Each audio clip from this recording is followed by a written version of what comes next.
Ask Shrimpola. That's me! And, that's how you farm cantaloupe. Wow. I know, pretty cool. Yeah. Yes. Oh, hello there. Welcome to Ask Shrimpola, where, you know, your amazing questions about Jesus and the Bible get, interesting answers from me. That's right. Let's go ahead and take a look at the questions for today. There's a great story in the Bible about Jesus' disciples asking him who is the greatest. What do you think about it? So are kids important? Those are fantastic questions. But, I think the Bible's missing some details.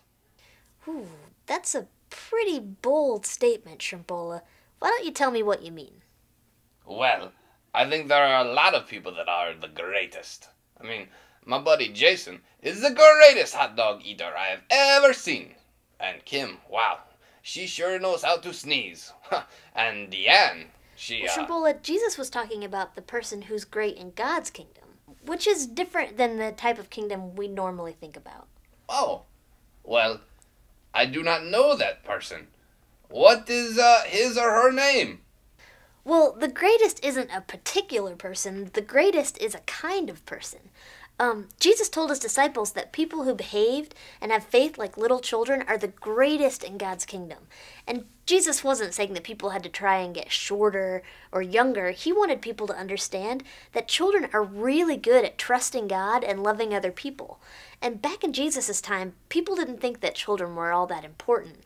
But Jesus knew how important they are in God's kingdom, and that kids are a great example of how all people can love God completely. So, what you are saying is that kids are the greatest.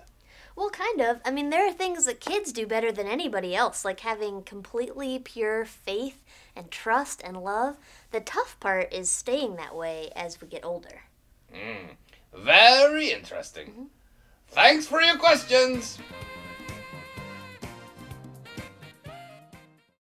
If you want to ask Shrimpola a question, have an adult-type person in your house become a fan of Crossroads Kids Club on Facebook, and then you'll know what we're going to be talking about next. So you can read the story at home, in the Bible, with your parents, and then send in a video or email question. So remember, do this with your parents and have fun.